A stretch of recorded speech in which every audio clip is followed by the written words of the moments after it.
Selamat datang di channel Doa Katolik Bahasa Indonesia.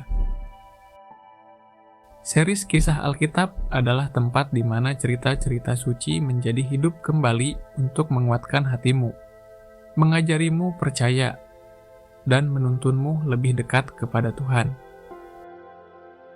Sekarang, mari tenangkan pikiran, buka hati kita lebar-lebar, dan bersiaplah untuk mendengarkan sebuah kisah yang akan menghidupkan imanmu. Daud dan Goliat. Ketika hati percaya lebih besar dari raksasa. Di sebuah lembah bernama Elah, dua pasukan berdiri saling berhadapan. Di satu sisi, pasukan Israel penuh ketakutan. Di sisi lain, orang-orang Filistin dengan satu raksasa yang membuat semuanya gemetar.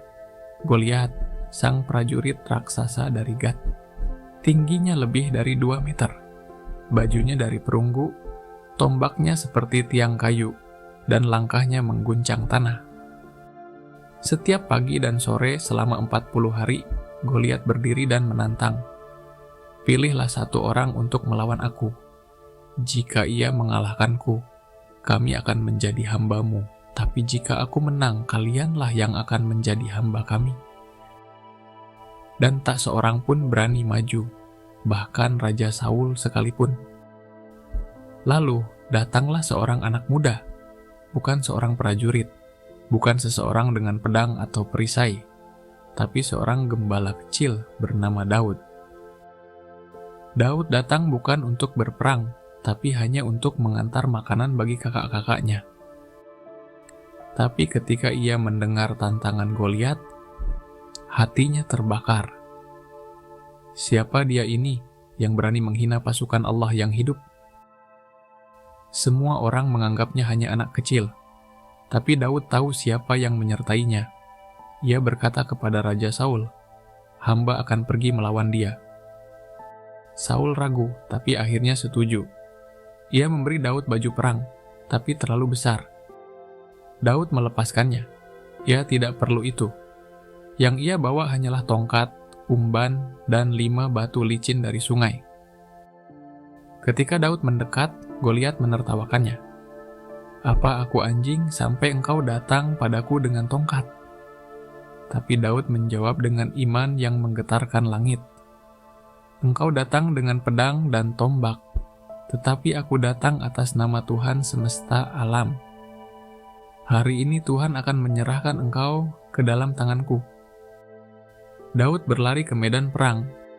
Ia mengayunkan umbannya, dan dengan satu lemparan, batu itu meluncur seperti anak panah, tepat di dahi Goliat. Sang raksasa tumbang ke tanah. Pasukan Filistin panik dan melarikan diri. Dan hari itu seluruh Israel bersorak. Tapi Daud tahu, kemenangan itu bukan karena kekuatan, tapi karena ia percaya. Kisah Daud dan Goliat adalah kisah kita semua. Kita semua punya raksasa, ketakutan, tantangan, rasa tidak layak. Tapi Tuhan tidak mencari siapa yang paling kuat. Dia mencari hati yang percaya. Karena dalam tangan Tuhan, bahkan seorang anak kecil dengan batu bisa menjatuhkan raksasa. Sahabat terkasih, sekarang mari kita diam sejenak. Tarik napas dalam, tenangkan hati. Karena setelah mendengar kisah ini, kita akan berdoa bersama, memohon agar iman seperti Daud juga hidup dalam diri kita. Dalam nama Bapa dan Putra dan Roh Kudus. Amin. Tuhan yang Maha Kuasa, hari ini aku belajar dari Daud, seorang gembala kecil dengan hati yang besar, karena percaya kepadamu. Seringkali aku merasa seperti Daud di hadapan Goliat. Kecil, tak cukup kuat, tak cukup berani.